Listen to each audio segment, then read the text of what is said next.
मालती जोशी की लोकप्रिय कहानियाँ। कहानी परिणय। लौटते हुए मेरी आंखों में सीमा का कमनीय सौंदर्य तैरता रहा। घर से चलते हुए निश्चय करके चली थी कि अगर लड़की जीतू के योग्य न हुई तो साफ मना कर दूंगी। भारी भरकम दहेज के लालच में लड़के की ज़िंदगी बर्बाद न होने दूंगी। पता नहीं क्यों मन में एक बात बैठ गई थी कि इतने बड़े लोग रिश्ता लेकर आए हैं तो लड़की ज़रूर ऐसी वैसी होगी। पर सीमा को देखा तो देखती रह गई।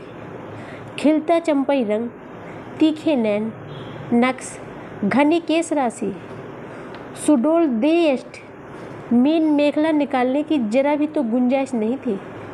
लगता था जैसे मेरी कल्पना में रची बसी पुत्रवधू ही साक्षात उतर आई है। आनंदी की तरंगों पर झूलते हुए मैंने कनखियों के अपने लाडले की ओर देखा। वह दत्तचित्त होकर गाड़ी चला रहा था। उसका मन कहीं रहा हो, पर नजरें इस समय सड़क पर केंद्रित थी। और ठीक भी तो है, एमजी रोड पर शाम के समय गाड़ी चलाना किसी नट के खेल से कम थोड़ी ही है। पर पहुंचते ही उसे कुदेरना चाहती थी, पर उसने मौका ही नहीं दिया। हमें उतारकर सीधा डिस्पेंसरी चला गया।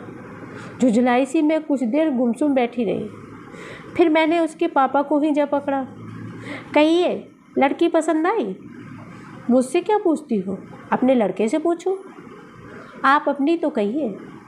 भाई, लड़की तो A1 है, उसके बारे में तो दो राय हो ही नहीं सकती। बाकी अब उन्हें रिश्ता जच जाए तब है। अरे वाह, रिश्ता ना जचा होता तो क्या भी 10 बार हमारे दरवाजे पर आते। कोई हमें तो लड़की मांगने गए नहीं थे, मैंने तैस में कहा। सो तो ठीक है भाई। और वे चुप हो गए। समझ गए कि रामदास जी की वैभव की चकाचौंध से वे अब तक उबर नहीं पाए हैं। झूठ क्यों बोलूं, विस्मित तो मैं भी हुई थी। जो सोचा था उससे कुछ ज़्यादा ही पाया था, और जो था उसका प्रदर्शन करने की भी उन्होंने भरपूर कोशिश की थी। विशाल कोठी, बाहर पंक्तिबद्ध खड़ी 3-3 गाड़ियाँ, जिनके सामने हमारी मॉरिस एकदम छकड़ा लग रही थी। कीमती सूटों से सजे हुए उनके तीनों लड़के, गहनों कपड़ों से लदी तीनों बहुएं, दामी कालीन, महंगा फर्नीचर, वर्दीधारी नौकर, शाही नाश्ता, हर चीज़ में प्रदर्शन था। हर बात में प्रभावित करने की कोशिश थी। चलने से पहले वे हमें अपना खूबसूरत लॉन व कलात्मक बगीचा दिखाते हुए काफ़ी दूर तक ले गए, और फिर सहज भाव से एक खाली प्लॉट की ओर इशारा करते हुए उन्होंने बताया कि यह उन्होंने लड़की के लिए रख छोड़ा है। लड़कों को उन्होंने शहर के संभ्रांत इलाकों में एक एक बंगला बनवा दिया है, क्योंकि वह जानते हैं कि देर सवेर सबको अलग होना ही है, लेकिन लड़की को वे अपनी आंखों के सामने ही रखना चाहते हैं। इसलिए प्लॉट यहीं ले लिया है। उन्होंने बहुत ही सहज भाव से यह सब बताया था, पर उनका उद्देश्य छिपा न रहा। उनकी संपन्नता पर, ऐश्वर्य पर विस्मय विमुग्ध होते हुए भी मेरे भीतर बैठी अभिमानी माँ मुझे बार बार जतला रही थी। देख, तेरे बेटे के लिए कितने बड़े घर का रिश्ता आया है। और तब बेटे की योग्यता के सम्मुख सारा वैभव हेय लगने लगा था। एक बात सोच लो, जीतू के पापा कह रहे थे यह शादी हो गई तो जीतू अपने पास नहीं रह पाएगा, वही बंगला बनाकर रहना पड़ेगा। कोई ज़रूरी नहीं है, मैंने तुनक्कर कहा। क्या उसके घर द्वार नहीं है जो ससुराल में बसने जाएगा? और मेरे ही क्या 10-5 लड़के हैं जो उसे भेज दूंगी, फिर वह प्लॉट पड़ा रहेगा। मैंने लापरवाही से कहा। ना होगा तो एक नर्सिंग होम डाल लेंगे। नर्सिंग होम कम है इंदौर में? बच्चों के लिए तो कोई नहीं है। अपन तो बच्चों का ही बना लेंगे, जिसमें उसने स्पेशलाइज किया। और बातों ही बातों में मैंने एक 3 मंजिले नर्सिंग होम की रूपरेखा बना डाली। नीचे आउटडोर और ऑपरेशन थिएटर, बीच वाली मंजिल पर जनरल वार्ड्स, और सबसे ऊपर स्पेशल कमरे। सामने खुली सी बालकनी, पूरा नक्शा मैंने मन में तैयार था। इंजीनियर होती तो कागज़ पर उतार कर ही दम लेती। स्तवित नर्सिंग होम के लिए कोई अच्छा सा नाम सोच ही रही थी कि गाड़ी का परिचित हॉर्न सुनाई दिया। अपने लाडले से पूछ तो लो पहले, ये बोले। सपने बाद में बुनती रहना। अपने बचपने पर झेपती सी मैं खाना लगाने उठ गई। खाने के समय मैं बराबर उसके चेहरे को देखकर टोह लेती रही, पर उसने जरा भी हवा न लगने दी। आखिरकार मुझसे न रहा गया। इनके उठते ही मैंने पूछ लिया, क्यों रे, लड़की कैसी लगी? बिना देखे मैं कैसे बता सकता हूँ? क्या मतलब? फिर सारी शाम तू क्या करता रहा? उनकी मेहमान नवाजी का लुत्फ़ उठाता रहा? उनकी लंबी चौड़ी बातों से बोर होता रहा? मामा, सारी चमक धमक देखकर यही लगता रहा कि बेकार एमडी किया मैंने। बस पापा एक एजेंसी ले देते तो। बकवास बंद कर, पहले लड़की के बारे में बता। मामा, कहा तो मैंने कि उसे ठीक से देखा ही नहीं। अव्वल तो वह इतनी देर बाद कमरे में नमूदार हुई और फिर 90 डिग्री का कोण बनाकर बैठ गए। ना तो एक बार भी उसने ऊपर देखा, ना मुँह से एक शब्द निकाला। मेरे ख्याल में वह या तो भैंगी है या गूंगी है। चुप भी कर, जब देखो उल्टी सीधी बातें करेगा। लड़कियाँ क्या ऊँट की तरह मुँह उठाए सामने आती हैं?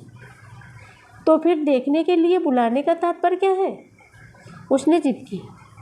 यह हिंदुस्तान है बेटे, इन्होंने एकाएक भीतर आते हुए कहा। शायद इतनी देर तक कान लगाए हमारी नोकझोंक सुन रहे थे। बोले, यह हिंदुस्तान है बेटे, भले घरों की लड़कियां यहाँ ऐसे ही व्यवहार करती हैं। मैं भी हिंदुस्तानी हूँ पापा। 2 साल अमेरिका में रहने से कोई अमेरिकन नहीं हो जाता।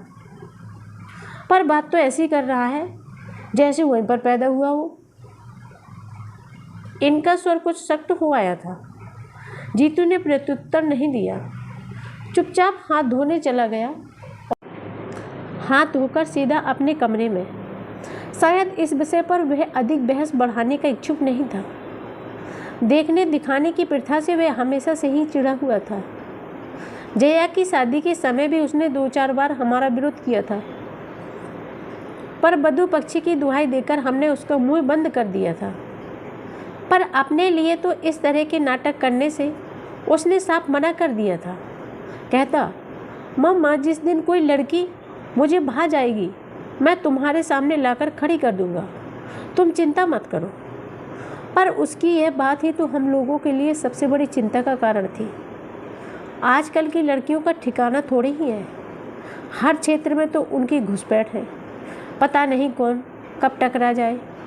डॉक्टर के लिए तो यह खतरा कुछ ज़्यादा ही है, जिसमें जीतू जैसा सुदर्शन व्यक्तित्व तो हर कहीं प्रशंसक बटोर लेता है। इसलिए हम लोग बहुत व्यग्र थे। जीतू के डॉक्टर होते ही रिश्ते आने शुरू हो गए थे। पर अमेरिका से लौटने के बाद तो जैसे बाढ़ सी आ गई थी, क्योंकि जीतू डॉक्टर था, इकलौता था, फॉरेन रिटर्न था। गली में सही पर अपना 2 मंजिला मकान था। पुरानी सही पर घर में एक गाड़ी थी। पिता की अच्छी खासी प्रैक्टिस थी। बिरादरी में ऐसे सर्वगुण सम्मान लड़के ही कितने थे। खाता पीता घर और डॉक्टरी पास भर लोगों के मुंह में पानी ना आता तो आश्चर्य था। तभी तो रामदास जी जैसे प्रमुख व्यवसायी ने हमारे दरवाजे पर दस्तक दी थी। बड़े मुश्किल से जीतू साथ जाने के लिए राजी हुआ था। कह रहा था, पहले तुम देखाओ, पर लड़की वालों को बार बार परेशान करना हमें अच्छा नहीं लगा। जया के वक्त के कुछ कड़वे मीठे अनुभव मन में अभी ताजे ही थे, इसीलिए हम सब साथ ही वहाँ पहुँचे। रामदास जी ने इतने आवभगत की, उनके परिवार ने इतना प्रेम टपकाया कि बार बार यही डर बना रहा कि लड़की अगर अच्छी ना हुई तो उन लोगों को किस तरह जवाब देंगे। वह बहुत देर बाद बाहर आई। उस समय हम लोग कॉफ़ी पी रहे थे। अपनी दोनों भाभियों के बीच चलती हुई वह कमरे में आई थी और एक अस्पष्ट सी नमस्ते के साथ सिर झुकाकर बैठ गई थी। उसकी विनम्रता पर मुग्ध हो गई थी। अंग्रेजी में एमए, लड़की और इतनी सुशील, इतने लोगों के बीच उसका यह सहमा सिमटा रूप एकदम स्वाभाविक लग रहा था। तब यह बात मन में उठी कि नहीं, कि इस तरह जीतू तो उसे बिल्कुल नहीं देख पाया होगा। वह भी तो बड़ी शालीन सी मुद्रा में बैठा हुआ था। सोच समझकर आखिर एक उपाय मैंने ढूंढ ही लिया। जया की सालगिरह के बहाने बहन भाइयों को एक दिन चाय पर आमंत्रित कर लिया। जया थी अपनी ससुराल में, इसलिए उपहार आदि लेकर मुझे चिंतित होने की ज़रूरत नहीं थी। 2 दिन तक मैं घर की सफाई में जुटी रही। फर्श धूप पोंछकर चमकाया गया, नई चादर बिछाई गई, सोफे के कुशन्स बदले गए, पर्दे धुलवाए गए और तो और ड्राइंग रूम के दरवाजे तक नई सीरीज में पेंट कर डाले। नया सा एक कालीन लेकर वहाँ डाल दिया। फिर भी जैसे मन की तृप्ति नहीं हो रही थी। हर कोण से मैं वहाँ की सजावट को देखती और हर बार कुछ न कुछ सुधार कर लेती। ये लोग बीच में टोक न देते। शायद मेरा यह क्रम मेहमानों के आने तक चलता रहा। दोनों बाप बेटे हाथ बांधकर बैठे हुए थे और मेरी परेशानी का मज़ा ले रहे थे। जब 2-3 बार बाल पीसेज और कलेक्टर्स बदल चुकी तो उन्होंने कहा, मेरा ख्याल है एक बार डिस्टेम्पर हो जाता तो ठीक रहता। 5 बजने में अभी तो बहुत टाइम है। क्यों? इतना गुस्सा आया मुझे। एक तो खुद करेंगे नहीं और मेरा फूला हुआ चेहरा देखकर ही जीतू मेरे मूड को भाप गया तो बोला, मम्मा क्यों बेकार ही परेशान हो रही हो? लाख कोशिश करें हम, यह घर कोठी तो बनने से रहा। उसे मत रोक जीतू। अपनी होने वाली बहू को इम्प्रेस करने की योजना उसकी, and you know first impression is the last impression. कोठी ना सही, आउट हाउस तो लगेगा ना यह घर। अरे आउट हाउस भी लग जाए तो गमीनत समझो, मैंने तुनक्कर कहा। जाने किस दरिद्र जगह में डाल दिया है सारा पैसा। कितना भी करो रौनक ही नहीं आती। गुस्से में ही सही, मैं अपने मन की बात कह गई थी। इतना लंबा चौड़ा मकान बनवा तो लिया, पर गली की वजह से उनकी सारी शान पर पानी सा फिर जाता था। रामदास जी के आउट हाउसेज सचमुच इससे अच्छा शो देते थे। उस दिन प्लॉट दिखाने ले गए थे, तब उन्होंने दिखाई थी छोटे छोटे घरों की वह लंबी कतार। उनके संस्था के कर्मचारी उनमें रहते थे। खुली जगह में हरियाली के समुद्र के बीच वे छोटे छोटे द्वीपों की तरह लग रहे थे। जीतू ठीक ही कहता है, बेकार मेहनत करने से क्या फ़ायदा। उस वैभव से तो होड़ लेना ही असंभव है। ठीक 5 बजे वे लोग आए। छोटी वाली दोनों भाभियाँ, छोटा भाई और वह। मुझे अच्छा लगा। बहुत भीड़ होती तो वह भी उस दिन वाला किस्सा हो जाता। लगा कि लोग समझदार हैं। सीमा उस दिन की तरह गहनों से लदी नहीं थी। मेकअप भी बहुत हल्का था, इसलिए उसका सौंदर्य आज आंखों में चकाचौंध नहीं भर रहा था, बल्कि ठंडक दे रहा था। नींबू कलर की हल्की जरी के काम वाली शिकॉन उसके रंग के साथ एकाकार हो रही थी और देखने वाले की आंखों को बांध लेती थी। मेरी नौकरानी ने तो वही निर्णय सुना दिया, लाडी घड़ी सुंदर छे हो, कदी हमारी नजर नी लगी जाए। वे सभी लगभग समय वयस्क ही थे। इन्हें ड्राइंग रूम में छोड़कर मैं रसोई में चली आई और देर तक नाश्ता लगाती रही। नाश्ते की तैयारी भी मैंने कल से शुरू कर दी थी और अपना सारा पाक कौशल दांव पर लगा दिया था। उन लोगों ने हर वस्तु के साथ न्याय किया और प्रशंसा के पुल बांध दिए। छोटी बहू ने 2-1 चीज़ों की विधि भी पूछी। अच्छा लगा। सीमा जरूर धीरे धीरे चूंसा रही थी, पर मैंने ध्यान नहीं दिया। अपनी होने वाली ससुराल में कोई चवर चवर खा सकता है भला। खाने के बाद में महिलाओं को घर दिखाने में लग गई। उन दोनों बहुओं ने हर बात की प्रशंसा की, सजावट की, सामान की, कढ़ाई की, बुनाई की। सबसे अंत में उन लोगों को किचन में ले गई, जो मेरा अभिमान बिंदु था। सफ़ेद रंग में नहाया हुआ, आधुनिक उपकरणों से सजा हुआ, अलमारी में झिलमिल करते स्टील के बर्तन, चमकते पीतल के, हिंडालियम के डिब्बे, जगमग करती क्रोकरी, मचान पर एक सी झालर से सजी अचार मुरब्बे की बर्नियाँ। जो भी देखता प्रशंसा करता। इन लोगों ने भी की, पर सीमा यहाँ ही भी चुप बनी रही। उस बार मैं उतनी तटस्थ नहीं रह सकी। मन में कुछ चुभा जरूर। मुँह खोलकर तारीफ न करती, पर प्रशंसा की एक नज़र तो डाल लेती। आखिर कल को यह गृहस्थी उसी भी को होती है। उनके जाते ही मैंने पूछा, क्यों रे, आज तो ठीक से देख लिया ना? हाँ, अच्छी है। हाँ, बशर्ते बोलना जानती हो। क्या मतलब? मतलब यह है मम्मा कि वह ज़रूर हकलाती होगी, नहीं तो 2 घंटों में क्या एक बार भी मुँह नहीं खोलती। आश्चर्य में भरकर मैं उसे देखती ही रह गई। देखो, 2 बार तो तुम लोग लड़कियां देख चुके हो, और तो और उसे घर भी बुला चुके हैं। अब अगर मना कर दें हम लोग तो क्या शराफत होगी। बिरादरी में कहीं मुंह दिखाने लायक भी नहीं रह पाएंगे हम।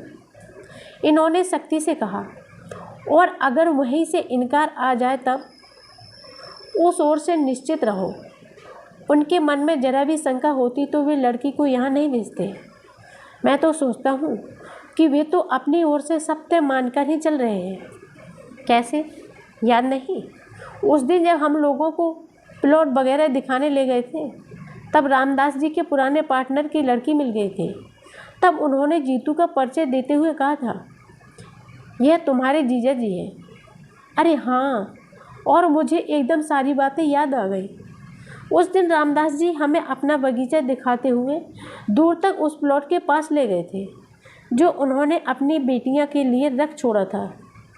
हम लोग मुआयना कर ही रहे थे कि पीछे आउट हाउस की तरफ से एक लड़की साइकिल पर आती दिखाई दी। पास आते ही साइकिल से उतरकर उसने पहले रामदास जी को और फिर हम सबको सलज्ज भाव से प्रणाम किया। लड़की बहुत सुंदर नहीं थी, वेशभूषा भी साधारण ही थी, पर कोठी के चमक दमक भरी वातावरण के बाद उसका रूप ऐसे लगा जैसे बरसात के बाद धूप निकल आई हो। स्कूल जा रही हो बेटे? जी। माँ ठीक है? जी, रात कुछ बुखार हुआ आया था, अब तो ठीक है। बस अब तो उन्होंने ठीक होना ही है। यह तुम्हारे जीजा जी अमेरिका से डॉक्टरी पढ़कर आए हैं। सो किसके लिए? रामदास जी ने कहा। फिर जीतू की ओर देखकर बोले, बेटा जितेंद्र, यह एक ही साली है तुम्हारी, लेकिन 10 के बराबर है, बचकर रहना। उसने कनखियों से जीतू को देखा और शर्माकर मुस्कुरा दी। फिर धीरे से रामदास जी से बोली, ताऊ जी मैं चलूँ अब? हाँ बेटे, 10:30 हो रहे हैं, चलो अब, नहीं तो लेट हो जाओगे। उन्होंने प्यार से पीठ थपथपाकर उसे विदा किया। जाने से पहले उसने एक बार फिर हम सबको नमस्कार किया और साइकिल हाथ में लेकर चल पड़ी। कुछ दूर जाने के बाद ही वह उस पर सवार हुई। उसकी विनम्रता पर मुग्ध हो गई मैं। पूछ ही लिया, कौन है यह? बड़ी प्यारी लड़की है, मेरे दोस्त की बेटी है। हम दोनों एक ही दफ्तर में काम करते थे कि लड़की की बंधी बंधाई आमदनी से तंग आकर दोनों ने साथ ही साथ यह बिजनेस शुरू किया था। तब कल्पना भी न थी कि यह इतना अच्छा चल निकलेगा। दुख यही होता है कि जब अच्छे दिन आने को हुए वह चल बसा।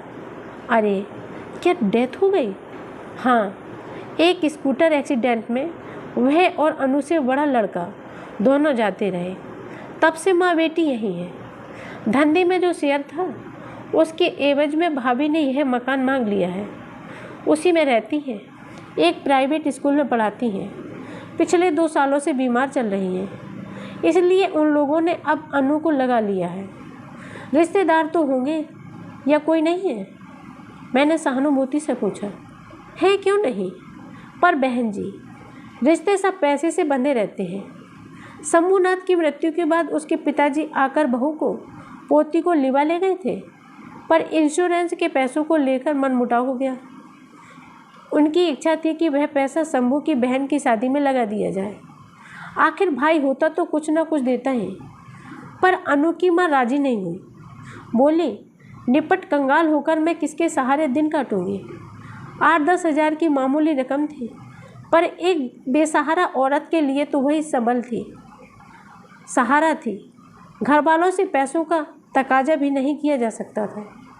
कल को अनु की शादी में सब लोग अंगूठा दिखा दे तो बस तब से यहीं आ गई है तो लौटकर नहीं गई।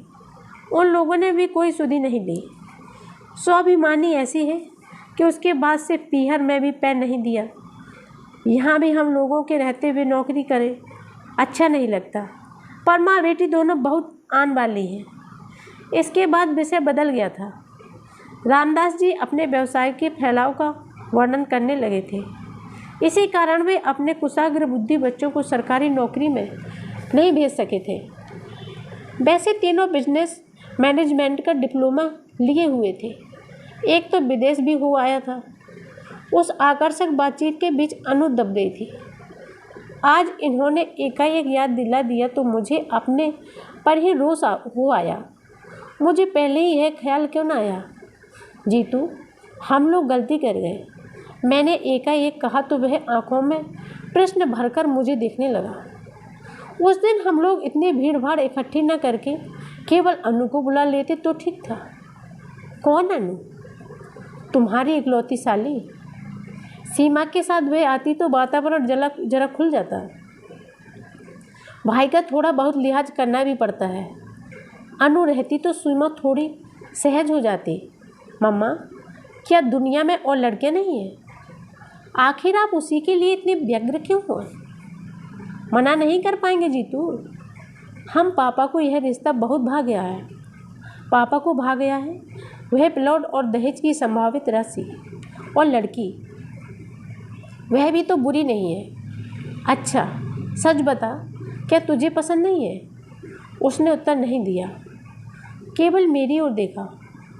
उसकी आंखों में सीमा का नाम साफ पढ़ा जा सकता था। उस दिन मैं और जीतू पिक्चर देखकर लौट रहे थे। वैसे मैंटिनी में अक्सर चली जाती हूँ, पर बहुत दिनों बाद गाइड देखने का सुयोग बना था। उसका लोभ में संवरण न कर सकी। पिक्चर समाप्त हुई और जैसा कि तय था, हॉल से बाहर निकलते ही मेरे सिर में दर्द होने लगा। जीतू गाड़ी रोक तो। रास्ते में एक मेडिकल स्टोर नज़र आते ही मैंने कहा, क्यों, दवा लेनी है? घर में 2 डॉक्टर हैं, पर तुम्हें केमिस्ट के यहाँ गए बिना चैन नहीं आता। उसने गाड़ी रोकते हुए कहा, घर में डॉक्टर है इसीलिए तो मुसीबत है। कोई अपने मन की दवा ले ही नहीं सकता। इससे रिएक्शन होता है, इससे हार्ट पर प्रेशर बढ़ता है और भी ना जाने क्या क्या। भुनभुनाती हुई मैं उतर पड़ी। वह भी पीछे पीछे चला आया।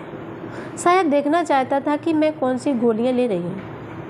हम लोग स्टोर में घुसे ही थे कि आवाज़ आई, जीजा जी नमस्ते। चौंक कर देखा, बड़े बड़े नीले फूलों वाला गुलाबी सलवार सूट पहने एक प्यारी सी शौक सी लड़की जीतू से नमस्ते कर रही है। आप? मैंने ठीक से पहचाना नहीं। जीतू ने हकलाते हुए कहा, अरे इतनी जल्दी भूल गए श्रीमान जी, मैं अनु हूँ। ओह, एकदम जैसे जीतू को सब कुछ याद आ गया। अपनी इकलौती साली को इतनी जल्दी भूल गए? फिर मेडिकल की पढ़ाई आपने कैसी पूरी की होगी?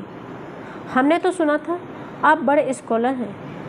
मेडिकल कॉलेज में फैंसी ड्रेस थोड़े ही सिखाया जाता है। उस दिन तो आप सफ़ेद सी साड़ी वाड़ी पहनकर बड़ी सोबर सी लग रही थी। उस दिन स्कूल जा रही थी ना, वहाँ तो भाई सोबर बनकर ही जाना पड़ता है। तो पढ़ाते भी हैं? हे भगवान, इस देश का क्या होने वाला है? जीतू भी अब मूड में आ गया था। देश की चिंता मत कीजिए जीजा जी।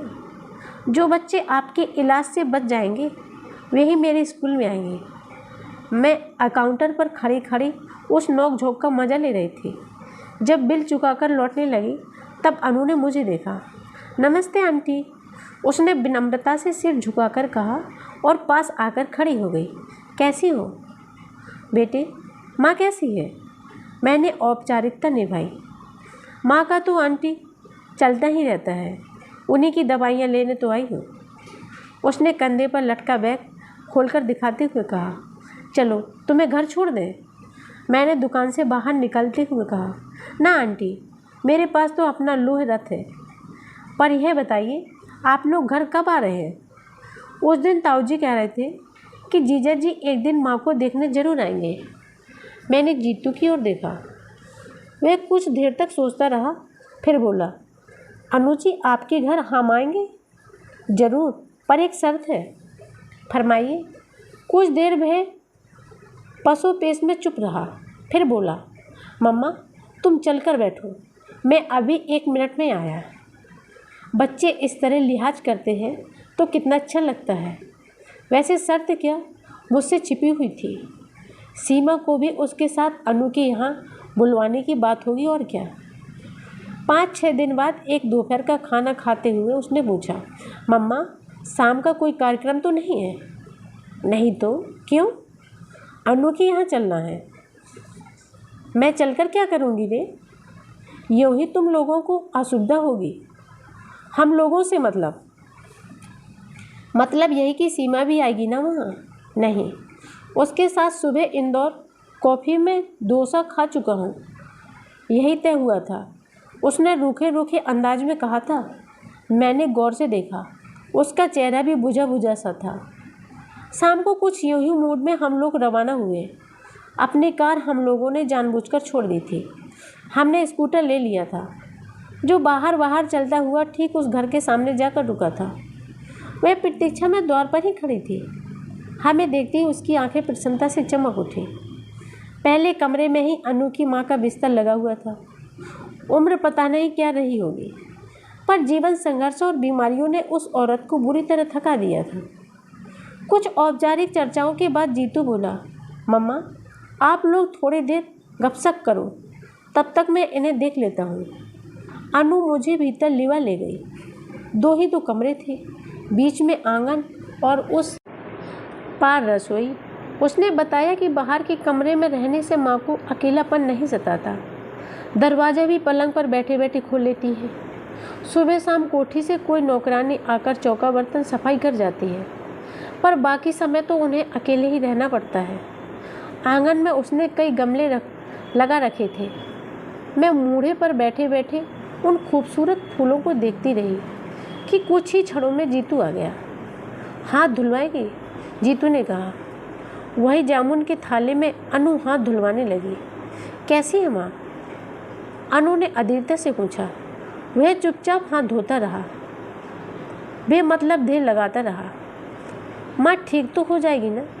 उसने दोबारा पूछा। इस बार उसकी आवाज़ कांप रही थी। अनु जी, हमने तो आपका वादा पूरा कर दिया, पर आपकी बात तो अधूरी रह गई। तो इसका हम क्या करें? शर्त तो सिर्फ दीदी को ले आने भर की थी। अब वह बुत बनी बैठी रही तो हम क्या करें? हाँ, आप कर ही क्या सकती हैं? 1 कप चाय तो पिला सकती हैं ना? Oh sure. एकाएक उसका चेहरा खिल उठा। माँ के बारे में पूछते हुए 2 आंसू बरस गालों पर लुढ़क आए थे। वे अब धूप में ओस कड़ की तरह चमकने लगे थे। आप थोड़ी देर माँ के पास बैठिए, आंटी मैं चाय लेकर अभी आई। हम दोनों फिर बाहर जाकर बैठ गए। थोड़ी देर तक गुमसुम बैठने के बाद जीतू ने कहा, चाची जी यहाँ आसपास आपके कोई रिश्तेदार नहीं है? है क्यों नहीं बेटा, पर अपना कहलाने लायक कोई नहीं है। 4 चाचा हैं अनु के, पर पिछले 10 साल से किसी ने एक बार भी इधर का रुख नहीं किया है। अनु के मामा तो होंगे, एक है, और उनका अपना ही परिवार इतना बड़ा है, फिर परिस्थिति भी साधारण है। उन पर बोझ बनने की अपेक्षा अपनी ही कमाई खाना अच्छा लगा। अब तक तो ईश्वर ने आन निभा दी थी, अब 2 साल से लड़की खट रही है। पर तुम क्यों पूछ रहे हो बेटा?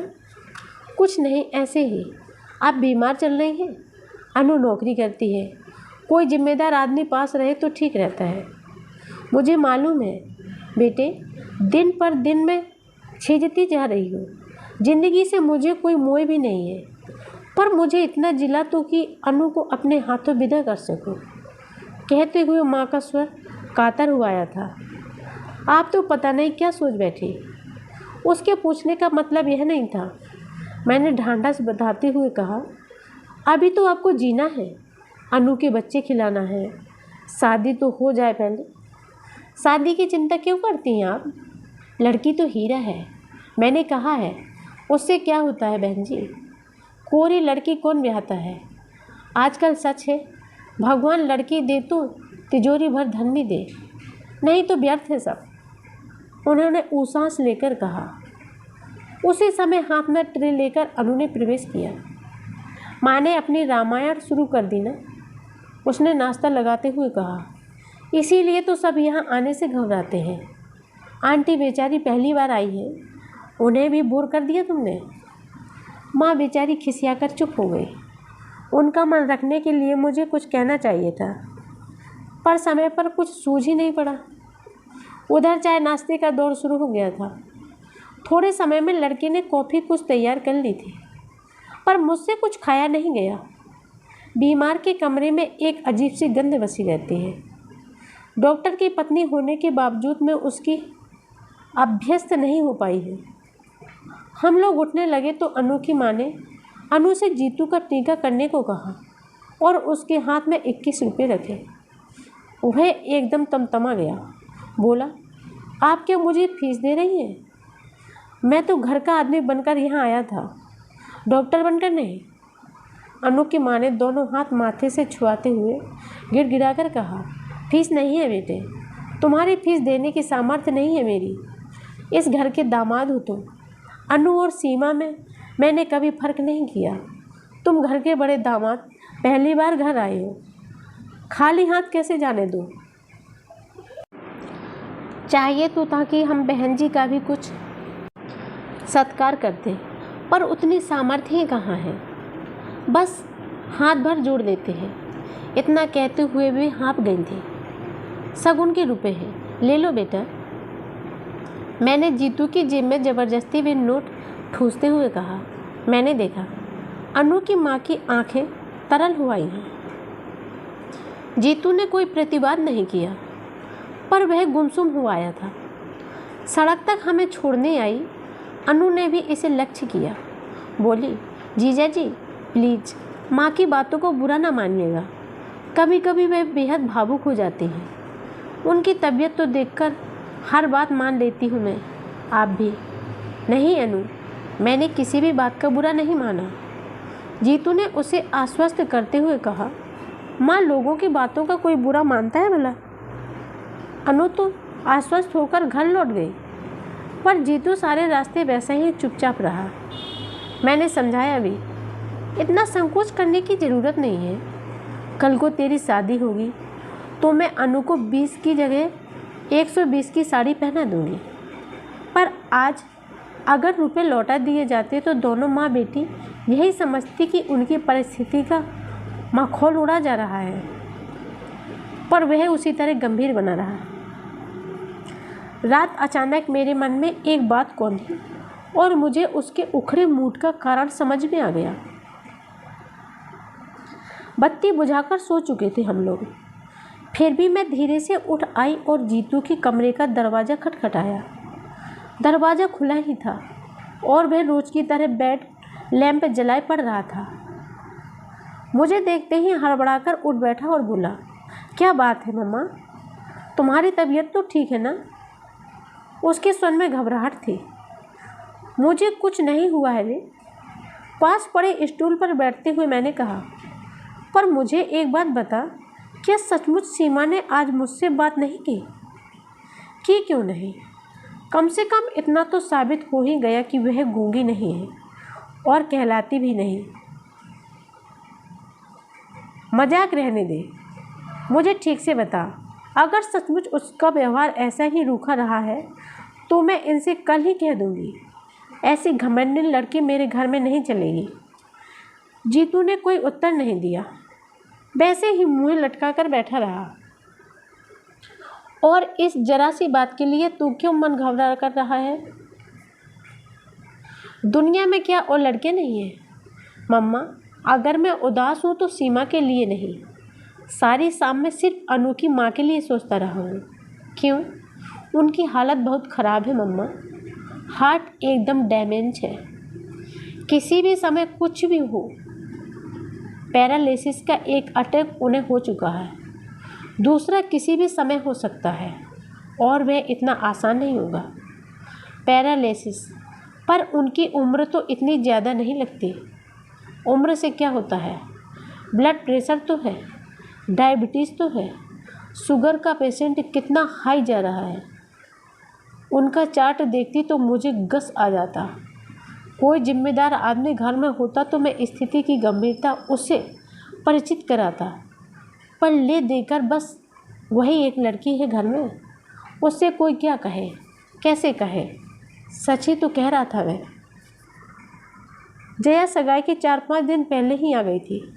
आते ही वह शुरू हो गई, मम्मा लड़की खूब सुंदर है ना, नहीं तो मैं कहीं मुँह दिखाने लायक नहीं रह जाऊंगी। अब जैसी भी है देख लेना। मैंने चुटकी लेते हुए कहा, नहीं मम्मा ऐसा गजब न करना। अपने यहाँ इतने रिश्ते में लौटा हुई सबसे कह रखा है एक ही बहू आएगी घर में, तो वह ऐसी वैसी नहीं चलेगी। अब जो यह लड़की सुंदर ना हुई तो लोग मेरा मजाक बना डालेंगे। मेरी जिठानी तो अभी से कह रही है कि देखे कौन सी अफसर आएगी। उनकी भतीजी के लिए मना करके मैंने उन्हें खूब नाराज़ कर दिया है ना। यहाँ भी तो वही हाल है। मैंने कहा, लोग बाग अपनी लड़की देखते नहीं और मुँह उठाए चले जाते हैं, और मना कर दो तो हमेशा के लिए मुँह फुला लेंगे। जब से बात पक्की हुई है बस यही चर्चा है कि हमने बस पैसे का मुँह देखकर ही हाँ की है। अब तो बस यही लगता है कि कब शादी हो, कब बहू घर में आए। एक बार उसे देख लेंगे तो अपने आप सबको मुँह बंद हो जाएंगे। मेरी बात से जया की उत्सुकता चरम सीमा पर पहुंच गई। मैंने भी उसे ज़्यादा प्रतीक्षा कराना उचित नहीं समझा। दूसरे ही दिन सीमा को बुलवा भेजा। सगाई की साड़ी खरीदने का बहाना था ही, वैसे में भी अब तक जया के लिए रुकी हुई थी। सोचा लड़कियों की पसंद से ही खरीदना ठीक रहेगा। रोज़ रोज़ कोई इतनी महंगी साड़ी तो खरीदता नहीं। रामदास जी स्वयं बेटी को लेकर उपस्थित हुए। हाथ जोड़कर बोले, आपका आदेश टाला नहीं जा सकता, इसलिए ले आया हूँ। वैसे उसकी अपने कोई पसंद नहीं है, आप जो भी पहनाएंगी पहन लेगी। मैंने उन्हें आश्वस्त किया कि खरीदारी का तो बहाना है। दरअसल जया उसे देखना चाहती थी। मेरी बात से उनका सारा संकोच दूर हो गया। बार बार यह कहकर कि लड़की अब आपकी है, जब चाहे बुलवा लीजिएगा, वह वापस लौट गए। मैं जानबूझकर उन लोगों के साथ बाजार नहीं गई। सीमा के साथ अनु आई थी। मैंने जया के साथ जीतू को कर दिया। सोचा सब बराबर उम्र वाले साथ रहेंगे तो ठीक रहेगा। मेरी वजह से बेचारी यूं ही संकोच में पड़ जाएंगे। अनु और जीतू की नोकझोंक तो रामदास जी के जाती ही शुरू हो गई थी। बोली, जीजा जी आज तो ताऊ जी का लिहाज करके चली आई, पर यह मत जानिएगा कि हर बार इसी तरह दीदी के साथ घिसती चली जाऊंगी। भविष्य में बाकायदा निमंत्रण भेजना पड़ेगा। आखिर हमारी भी कोई प्रेस्टीज है। क्यों नहीं, आपकी प्रेस्टीज का तो हमें ख्याल सबसे पहले रखना है। हमारी वकील तो आप ही हैं। जीतू ने कृत्रिम गंभीरता से कहा और डायरी निकालते हुए बोला, लाइए जरा अपना पता तो लिखवाइए। मैं तो अनु के आगे कुछ भी नहीं जानता। अनुराधा, अनुपमा या कि पौराणिक अनसुईया। गलत लगता है नामों के बारे में आपका ज्ञान बहुत सीमित है। श्रीमान जी, मेरा नाम अनुप्रीता है। ओह हॉट, ए लवली नेम। बस हाय जीजा जी, आप कभी ना हुए, नहीं तो कहते वाह जैसी आप है वैसा ही सुंदर आपका नाम है। मुझे दुख है अनु जी कि मैं डॉक्टर हूँ। सच बात कहता हूँ जो अक्सर कड़वी होती है। कहिए तो। कहना चाह रहा था कि काश आप भी उतनी सुंदर होती जैसा आपका नाम है। हाँ ठीक तो है। अब तो आपकी नज़रों में एक ही व्यक्ति सुंदर रह गया है। कहते हुए उसने होंठ भींच लिए। पलकों के किनारे भीग गए। मैंने जीतू को डांटकर चुप कराया तो बोला, बस इतने में ही रो दी। और आपके ताऊजी कह रहे थे एक ही साली है पर 10 के बराबर है। हमने तो सिर्फ बानगी पेश की थी और आपके छक्के छूट गए। उनकी इस जुगलबंदी का हम सभी मज़ा ले रहे थे। जीतू की आखिरी बात पर जो सब लोग ठठाकर हंस पड़े। अनु भी बहादुरी के साथ मुस्कुरा दी।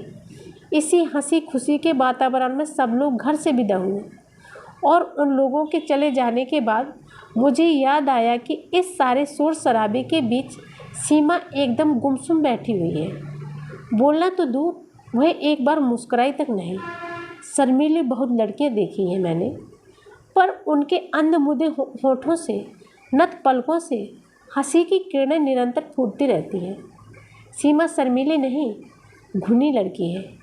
जीतू जैसे हंसमुख लड़के के साथ उसका निभाव कैसे हो सकेगा, या उसे भी अपनी तरह मनहूस बनाकर रख देगी। जब से यह शादी तय हुई है मैं ऐसी चिंता में भूल ही जाती हूँ। इनसे तो कुछ कहना ही बेकार है। एक बार मुँह खोलने का प्रयास किया था तो बुरी तरह डांट खानी पड़ी थी। बोले, तुम तो जीतू को अभी दुधमुहा बच्चा ही समझती हो। वह तुम्हारे सामने नाटक करता है और बाहर उसे लेकर होटलों में घूमा करता है। होटल में सिर्फ एक बार गया था जी, अभी तो एक बार या 100 बार, उससे क्या फ़र्क पड़ता है। अपने लाडले को समझा दो, यह हिंदुस्तान है, अमेरिका नहीं है। यहाँ की लड़कियाँ अहरे गहरे के साथ होटलों में नहीं जाया करती। और बात फिर दब गई थी। पर जितनी बार सीमा को देखा है यही लगा है कि इस लड़की से मेरा या जीतू का निर्वाह कैसे होगा। कोई और लड़की होती तो इतने दिनों में घर के एक आत्मिक संबंध स्थापित कर लेती, पर यह आज भी उतनी ही पराई लगती है। बाजार से लौटी जया तो भरी हुई थी। साड़ी का डिब्बा मेरे सामने पटक कर बोली, लो देख लो, पूरे 700 की साड़ी है। पर महारानी ऐसे मुँह बनाती थी जैसे उनके लिए छीट खरीदी हो। मैंने डिब्बा खोलकर देखा। रानी कलर की बनारसी रेशम की जरी की बूटियों से झिलमिल कर रही थी। उसे पसंद नहीं आई। मैंने अधीर होकर पूछा, अरे मुँह खोलकर कहे तब ना। मूर्ति के तरह कोने में बैठी रही। हाथ लगाना तो दूर, एक बार आंख उठाकर नहीं देखी। वह तो वह सिलबिल थी, साथ में तो ठीक रहा। उसी की मदद से चुनाव कर डाला। मेरा मन एकदम बुझ गया। माना कि बड़े घर की लड़की है, बनारसी साड़ी उसके लिए अनोखी चीज़ नहीं है, पर सगाई की साड़ी के साथ तो एक भावनात्मक संबंध होता है। मुँह से कुछ न कहे कोई तो आँखों से ही बहुत कुछ कहा जा सकता है। कम से कम जया का मन तो रह जाता है। वह तो इतनी आहत होकर लौटी है कि बहू की रूप चर्चा उसके सामने व्यर्थ ही है।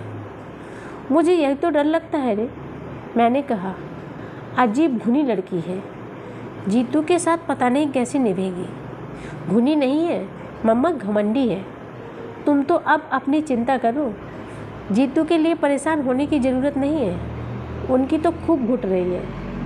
अभी आते आते भी उसने एक चिट्ठी चुपके से पकड़ाई है, मैंने साफ देखा है।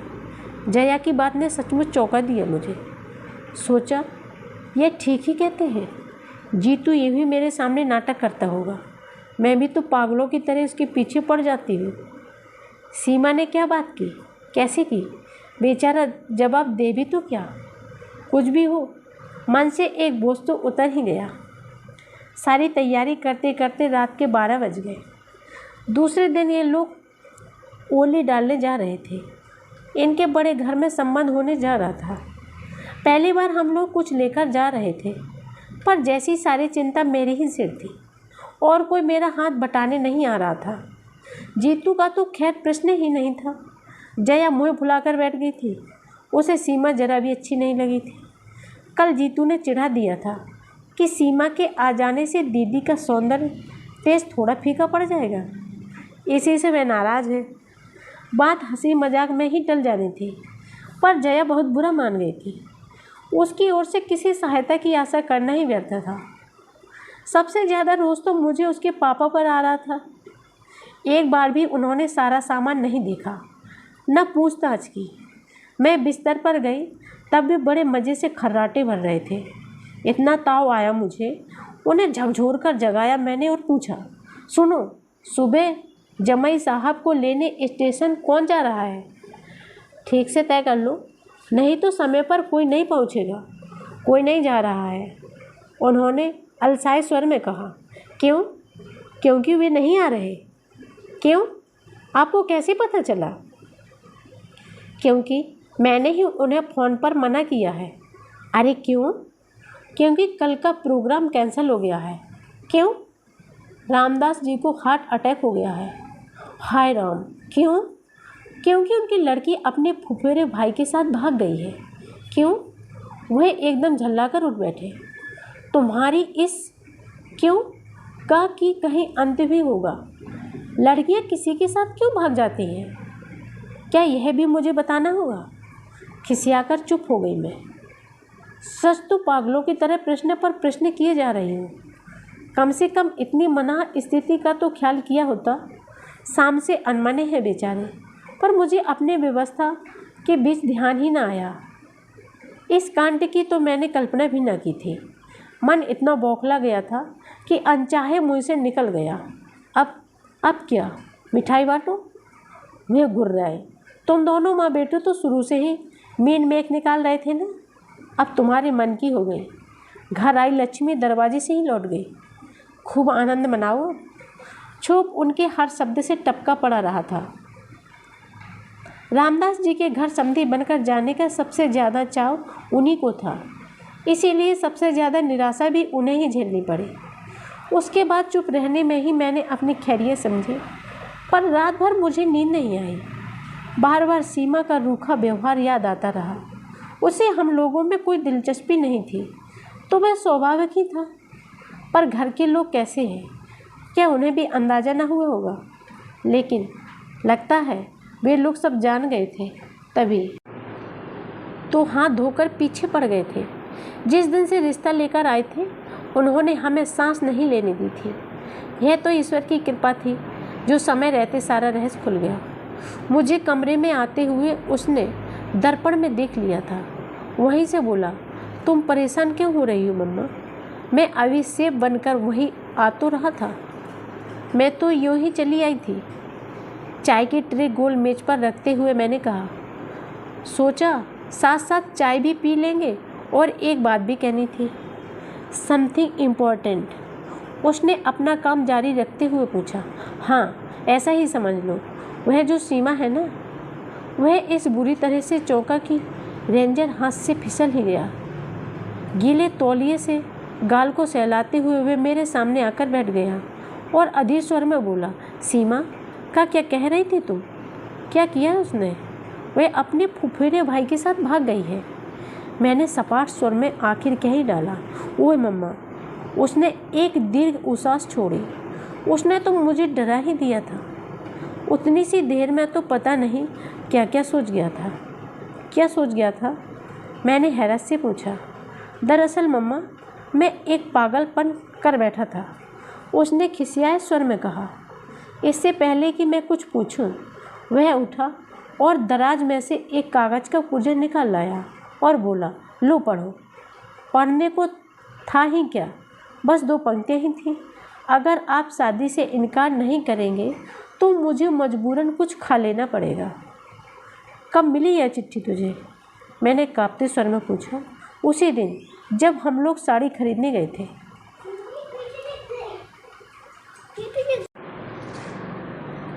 तो पगले, मुझे बताया क्यों नहीं? कैसा सर्वनाश हो जाता अभी। एक जिद सी सवार हो गई थी। मम्मा, मैं भी जया की तरह सोचने लगा था। लगता था यह लड़की हमें बहुत छोटा करके देखती है। इसके दर्प को तोड़ना होगा, इसे ब्याह कर लाना ही है। भले ही दूसरे दिन उसे छोड़ देना पड़े, उसकी बेरुखी का और भी कोई कारण हो सकता है। इस ओर ध्यान नहीं गया। और अगर वह सचमुच कुछ खा लेती तो? मैंने कप में चाय डालते हुए पूछा। इसलिए तो तुमने जब एकाएक उसका नाम लिया तो मैं डर गया। मुझे तो हैरत होती है मम्मा, पढ़ी लिखी होकर भी लड़कियां इतनी बुज़दिल कैसी होती हैं? अपने मन की बात मुँह खोलकर कहती क्यों नहीं? बस गूंगी गाय की तरह हर किसी खूंटे से चुपचाप बन जाती है। अब तो उसने अपने तेवर दिखला दिए ना। मैंने कड़वाहट भरे स्वर में कहा। हाँ, यह तो मानना पड़ेगा। उसने काफ़ी दिलेरी से काम लिया। पता मालूम हो तो मेरी ओर से बधाई का तार भेज देना। मैं तो इसी बात के लिए शुक्रगुजार हूँ कि वह काफ़ी समझदारी से पेश आई। शादी की रात तक इंतज़ार नहीं किया, नहीं तो अपनी ज़िंदगी में भी फिल्म स्टोरी बन जाती। वह उठकर पुनः आईने के सामने खड़ा हो गया था। मैं उसे गौर से देखती रही, पर साबुन के झाग से भरे उस चेहरे पर कुछ भी पढ़ना असंभव था। ईश्वर से यही मनाती रही कि हताशा का यह जवाब जो मुझे मथ रहा है उसे अछूता ही छोड़ दे। वह वास्तव में उतना ही निर्लिप्त बना रहे जितना कि वह दिखा रहा है। सीमा के अपने घर में जो भी कहर बरपा हुआ हो, पर इस घर की भी रौनक कुछ दिनों के लिए छिन सी गई थी। बच्चों के पापा का मूड तो उसी दिन ऑफ हो गया था। मेरा मन भी बुझ गया था। जया भी इतने दिनों बाद इंदौर आई थी, पर सहेलियों से मिलने का, रिश्तेदारों के यहाँ जाने का उसमें जरा भी उत्साह नहीं रह गया था। जहाँ भी जाओ वही प्रश्न, वही कौतूहल, वही शंकाएं खींच सी होने लगती थी। हम सबके बीच जीतू बिल्कुल सरल स्वाभाविक बना हुआ था, पर माँ थी, इसीलिए जानती थी कि वह भीतर ही भीतर हिल गया है। उसके ठहाके बेजान होते जा रहे हैं। दीदी के साथ उसकी नोकझोंक में कोई दम नहीं रहा। जया के बच्चों के साथ चल रही उसकी छेड़खानी भी मात्र एक दिखावा है। और फिर जया ने एकदम घर लौटने पर फैसला कर लिया। उसे रोकने में कोई तुक भी नहीं था। भारी मन से मैंने विदाई की तैयारियां शुरू कर दी। कैसे उत्साह से आई थी बेचारी, और अब कैसी मना स्थिति में लौट रही है। पर लड़की बहुत समझदार है। बोली, मम्मा हम तो सबको यही बताएंगे कि लड़की के पिता अचानक बीमार हो गए थे, इसी से काम रुक गया है। आप लोग अपने से कुछ लिखना नहीं। उसकी सूझबूझ देखकर दंग रह गई मैं। सच लड़कियों को मैके की प्रतिष्ठा का इतना ख्याल रहता है। कुलियों के सिर पर सामान लदवाकर हमने प्लेटफॉर्म पर पैर दिया ही नहीं था कि आवाज़ आई, नमस्ते दीदी, नमस्ते आंटी, नमस्ते जी। मैंने चौंक कर देखा। यूनिफॉर्म की साड़ी पहने बच्चों के एक झुंड से घिरी अनु खड़ी है। आज जा रही है दीदी, उसने पूछा, पर उत्तर ही कौन कहे। दोनों भाई बहनों ने उसकी ओर देखा तक नहीं, सीधे मुंह उठाए 3 व्हीलर की तरफ चले गए। बेचारी का इतना सा मुँह निकल आया, मुझे दया हुआ। वैसे भी पीछे ही घिसट रही थी मैं। पास जाकर पूछा, कैसी हो अनु, माँ ठीक है? माँ ठीक नहीं है आंटी, परसों से बुखार में पड़ी है, उसने उदास स्वर में कहा। तो छुट्टी क्यों नहीं ले लेती? रोज़ रोज़ छुट्टी कौन देता है आंटी? फिर यह तो जनवरी का महीना है, रोज़ ही बच्चों को लेकर किसी न किसी स्कूल में जाना पड़ता है। प्रतियोगिताएं जो चल रही हैं, आज भी मऊ जा रही हूँ। घर पर मेहरी को बिठाकर आई हूँ। ट्रेन ने शायद सिग्नल दे दिया था। प्लेटफॉर्म पर गहमा गहमी एकदम बढ़ गई। उसी शोर शराबे में अनु की आवाज़ भी खो गई और अनु भी। जया को ढूंढते हुए मैं भीड़ को चीरती चल पड़ी। लौटते समय मैंने जीतू से पूछा, अनु से बात क्यों नहीं की तूने? उस बेचारी का क्या दोष है? दोष किसी का भी हो मम्मा, सज़ा तो सभी को भुगतनी पड़ती है। उसके स्वर से चौंककर मैंने देखा। व्यथा से या कि रोज से उसका चेहरा काला पड़ गया था।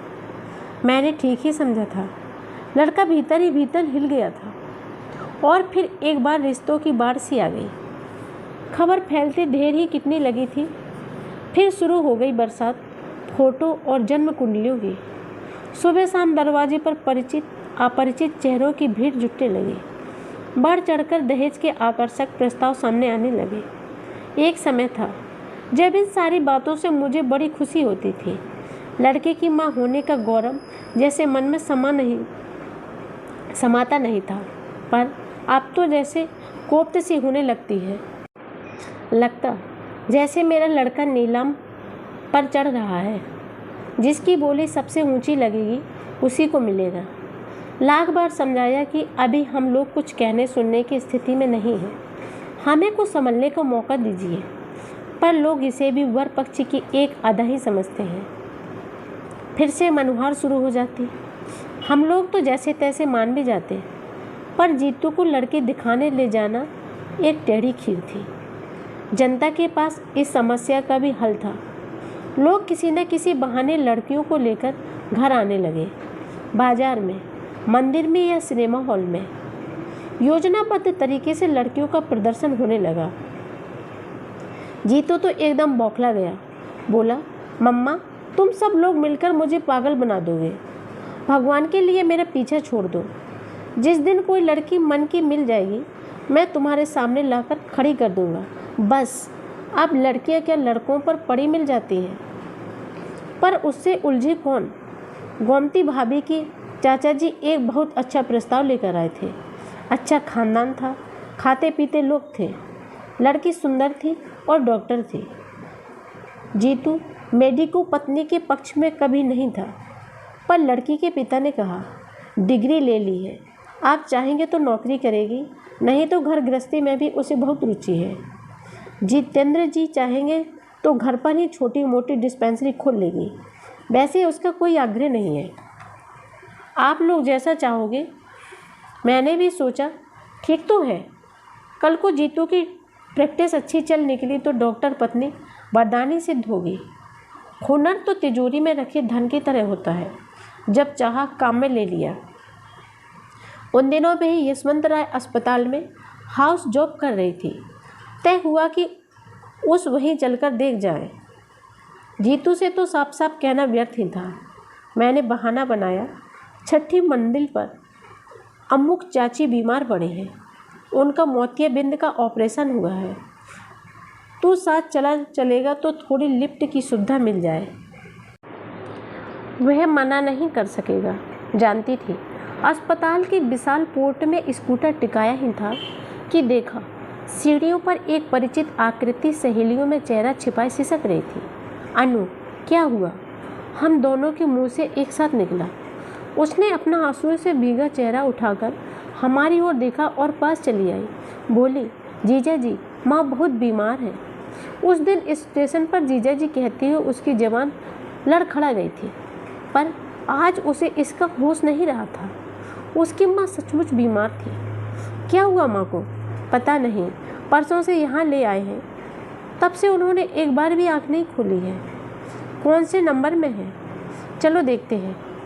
यही इंटेंसिव में है, पर वहाँ किसी को भीतर जाने थोड़ी ही दे रहे हैं।